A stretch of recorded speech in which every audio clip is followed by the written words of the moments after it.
രാഹുൽ മാങ്കൂട്ടത്തിൽ സഭയിലേക്ക് എത്തിയപ്പോൾ പ്രമുഖ നേതാക്കൾ ആരും ഉണ്ടായിരുന്നില്ല. എ ഗ്രൂപ്പിന്റെ ഒരു നേതാവ് മാത്രമാണ് കൂടെ ഉണ്ടായിരുന്നത്. കോൺഗ്രസിന്റെ നേതാക്കൾ ആരും അദ്ദേഹത്തിനൊപ്പം ഉണ്ടായിരുന്നില്ല. എന്തായാലും സഭയ്ക്കുള്ളിലേക്ക് രാഹുൽ മാങ്കൂട്ടത്തിൽ എത്തിയിരിക്കുന്നു. പ്രത്യേക ബ്ലോക്കായി അദ്ദേഹത്തിന് ഇരിക്കാൻ ഇരിപ്പിടമുണ്ടാകുമെന്നുള്ള വിവരങ്ങളാണ് പുറത്തു വരുന്നത്. നേരത്തെ സമാനമായ നിലയിൽ LDF-ൽ നിന്നും പുറത്തായ PV അൻവറും പ്രത്യേക ബ്ലോക്കിലാണ് സഭാ സമ്മേളനത്തിൽ പങ്കെടുത്തിരുന്നത്, ഇരിപ്പിടം അനുവദിച്ചിരുന്നത്. അതേപോലെ തന്നെ PV അൻവറിനും അത്തരത്തിലുള്ള ഇരിപ്പിടമാകും സ്പീക്കർ അനുവദിക്കുക. ഇന്നത്തെ സമ്മേളനത്തിനുള്ളിലെ ദൃശ്യങ്ങൾ സഭാ TV-യിൽ നിന്ന് ലഭിച്ചാൽ മാത്രമേ അത്തരം കാര്യങ്ങളിൽ സ്ഥിരീകരണം ഉണ്ടാകുകയുള്ളൂ. ശാലിനി ചേർന്നു. ശാലിനി, സഭാ സമ്മേളനം അനുശോചന പ്രസംഗങ്ങൾ കക്ഷി നേതാക്കൾ നടത്തിക്കൊണ്ടിരിക്കുന്നു. രാഹുലിന്റെ ഇരിപ്പിടത്തെ സംബന്ധിച്ച വിവരങ്ങൾ ഇന്ന് തന്നെ നമുക്ക് ലഭ്യമാകുന്നതല്ലേ ശാലിനി? നമുക്കിപ്പോൾ മനസ്സിലാക്കാൻ സാധിക്കുന്നത് രാഹുൽ മാങ്കൂട്ടത്തിൽ ഇരിക്കുന്നത് PV അൻവറിന്റെ സീറ്റിലാണ്. അതായത് പ്രതിപക്ഷ നിര ഇരിക്കുന്ന നിരയുടെ അവസാന നിരയുടെ പിന്നിൽ ഉള്ള സീറ്റിലാണ് രാഹുൽ മാങ്കൂട്ടത്തിൽ ഇപ്പോൾ ഇരിക്കുന്നത്. ഈ സഭാ TV-യിൽ വരുന്ന ദൃശ്യങ്ങളിൽ ഇപ്പോൾ ഔദ്യോഗികമായി രാഹുലിന്റെ ദൃശ്യങ്ങൾ വന്നിട്ടില്ല എങ്കിൽ പോലും നമുക്കിപ്പോൾ സ്ഥിരീകരിക്കാവുന്ന വിവരങ്ങൾ തന്നെയാണ് ഈ പുറത്തു വരുന്നത്. പ്രതിപക്ഷം ഇരിക്കുന്ന നിരയുടെ അവസാന നിരയുടെ പിന്നിലായിട്ടുള്ള പ്രത്യേക ബ്ലോക്കിൽ, അതായത് മുമ്പ് PV അൻവർ ഇരുന്ന അതേ ബ്ലോക്കിലെ അതേ സീറ്റിലാണ് രാഹുൽ മാങ്കൂട്ടത്തിൽ ഇരിക്കുന്നത്. അതായത് സ്വാഭാവികമായും ഒരു പാർട്ടിയിൽ നിന്നും, ഒരു പാർലമെന്ററി പാർട്ടിയിൽ നിന്നും സസ്പെൻഡ് ചെയ്യപ്പെട്ട വ്യക്തിയാണ്. ആ പാർട്ടിയുടെ ഒരു രീതിയിലുമുള്ള ബെനിഫിറ്റ് കിട്ടാത്ത, അല്ലെങ്കിൽ അതിന്റെ ഒരു രീതിയിലുമുള്ള സഹായം ലഭ്യമാകാതെ വരുന്ന ഒരു വ്യക്തിയാണ്. സ്വാഭാവികമായും ഔദ്യോഗികമായി രേഖാമൂലം പാർലമെന്ററി കാര്യ നേതാവെന്ന രീതിയിൽ VD സതീശൻ, പ്രതിപക്ഷ നേതാവ്, നിയമസഭയുടെ സ്പീക്കർക്ക് ഇത് സംബന്ധിച്ച് ഔദ്യോഗിക കത്ത് നൽകിയതാണ്. സ്വാഭാവികമായി ഇന്നലെ വാർത്താ സമ്മേളനം നടന്നപ്പോൾ തന്നെ സ്പീക്കർ AN ഷംസീർ വ്യക്തമാക്കിയതാണ് പ്രത്യേക ബ്ലോക്കിലായിരിക്കും രാഹുൽ മാങ്കൂട്ടത്തിൽ ഇരിക്കുന്നത് എന്നുള്ളതാണ്. എന്തായാലും അത്തരത്തിൽ തന്നെയാണ്, പ്രത്യേക ബ്ലോക്കിൽ തന്നെയാണ് രാഹുൽ മാങ്കൂട്ടത്തിൽ ഇരിക്കുന്നത്. ഇപ്പോഴും നിയമസഭയ്ക്കുള്ളിൽ അനുശോചനം ചരമോപചാരം അർപ്പിച്ചുകൊണ്ടിരിക്കുകയാണ്. മുൻ മുഖ്യമന്ത്രി കൂടിയായിരുന്ന മുൻ മുഖ്യമന്ത്രിയും ഒപ്പം തന്നെ CPM-ന്റെ മുതിർന്ന നേതാവുമായ VS അച്യുതാനന്ദൻ, ഒപ്പം തന്നെ വാഴൂർ സോമൻ അടക്കമുള്ളവർക്ക് ചരമോപചാരം ഇപ്പോൾ അറിയിച്ചുകൊണ്ടിരിക്കുകയാണ്.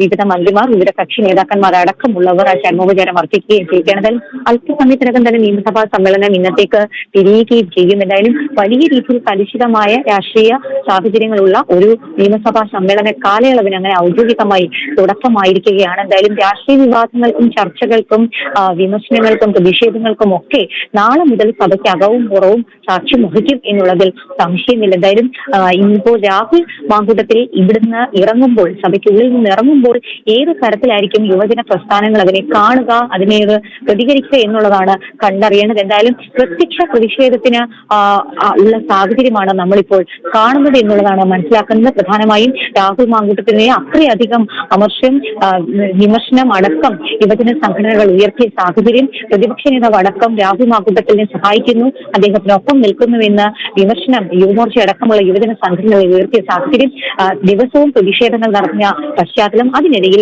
ഇത് ആദ്യമായിട്ടാണ് ഏകദേശം 3 ആഴ്ചയിലധികമായി മാധ്യമങ്ങൾക്ക് മുന്നിൽ നിന്ന് മാറി നിന്ന, എവിടെയാണ് എന്ന് പോലും അറിയാതിരുന്ന രാഹുൽ മാങ്കൂട്ടത്തിൽ ഒരു ജനപ്രതിനിധി, ഒരു MLA അങ്ങനെ ഔദ്യോഗികമായി മാധ്യമങ്ങൾക്ക് മുൻപിലൂടെ ഇപ്പോൾ നിയമസഭയ്ക്കുള്ളിൽ എത്തിയിരിക്കുകയാണ്. ഇനി നിയമസഭയ്ക്കുള്ളിൽ നിന്ന് പുറത്തേക്ക് ഇറങ്ങുമ്പോൾ ഏത് തരത്തിലുള്ള പ്രതിഷേധം ഉണ്ടാകും എന്നുള്ളതാണ് കണ്ടറിയേണ്ടത്. വിനോദം.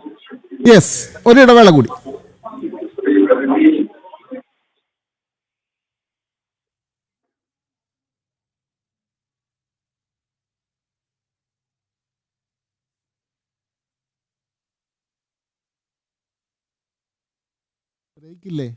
ബ്രേക്ക്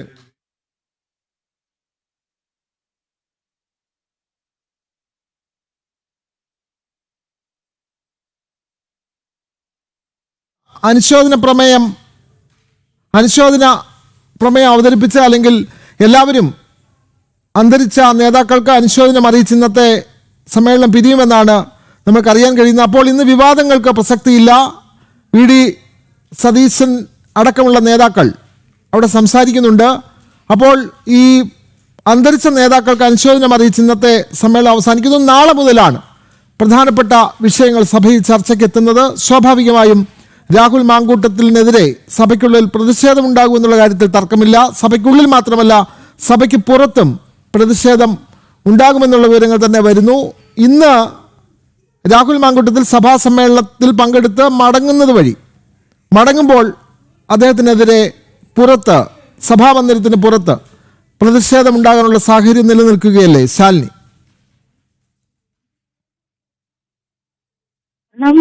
അത്രമാത്രം പ്രതിഷേധങ്ങളാണ് പത്തനംതിട്ടയിലെ രാഹുലിന്റെ വീട്ടിലേക്കും ഒപ്പം തന്നെ പാലക്കാട് അദ്ദേഹത്തിന്റെ ഓഫീസിലേക്കും തുടർന്ന് തിരുവനന്തപുരത്ത് അദ്ദേഹത്തിനെ സംരക്ഷിക്കുന്നു എന്ന പേരിൽ പ്രതിപക്ഷ ലേക്കും കൂടാതെ തന്നെ സെക്രട്ടേറിയറ്റിലേക്കടക്കം ശക്തമായ പ്രതിഷേധങ്ങൾ കഴിഞ്ഞ ദിവസങ്ങളിലടക്കം ഈ യുവജന സംഘടനകൾ നടത്തിയതാണ്. രാഹുൽ തലസ്ഥാനത്തെത്തിയാൽ തടയുമെന്നുള്ളതായിരുന്നു യുവമോർച്ചയുടെയും ഡിവൈഎഫ്ഐയുടെയും പ്രധാനപ്പെട്ട തീരുമാനം. ഒപ്പം തന്നെ എസ്എഫ്ഐയും സമാനമായ നിലപാട് സ്വീകരിച്ചിട്ടുണ്ട്. അപ്പോൾ സ്വാഭാവികമായും ഇന്നിപ്പോൾ എത്തിയത് സസ്പെൻസ് ആയിട്ടാണ്. ആർക്കും അറിയില്ല അദ്ദേഹം ഇന്ന് സഭയിലേക്ക് എത്തുമോ എന്നുള്ള ഒരു സൂചന പോലും മാധ്യമങ്ങൾക്കും നൽകിയിരുന്നില്ല. മറ്റാരുമായിട്ടും അദ്ദേഹം ബന്ധപ്പെടുകയും ചെയ്തിരുന്നില്ല. സ്വാഭാവികമായും അതുകൊണ്ട് തന്നെ യുവജന പ്രസ്ഥാനങ്ങൾ അറിയാനുള്ള സാധ്യതകൾ കൂടി കുറവായിരുന്നു. വരുന്ന 11 ദിവസം ഇനിയിപ്പോൾ നിയമസഭ നടക്കാൻ പോകുന്ന 11 ദിവസ കാലയളവിൽ അദ്ദേഹത്തിനെതിരെ പ്രതിഷേധങ്ങൾ ഉണ്ടാകാൻ സാധ്യതയുണ്ട്. കരികൂടി കാണിക്കാനുള്ള സാധ്യതകൾക്കുണ്ട്.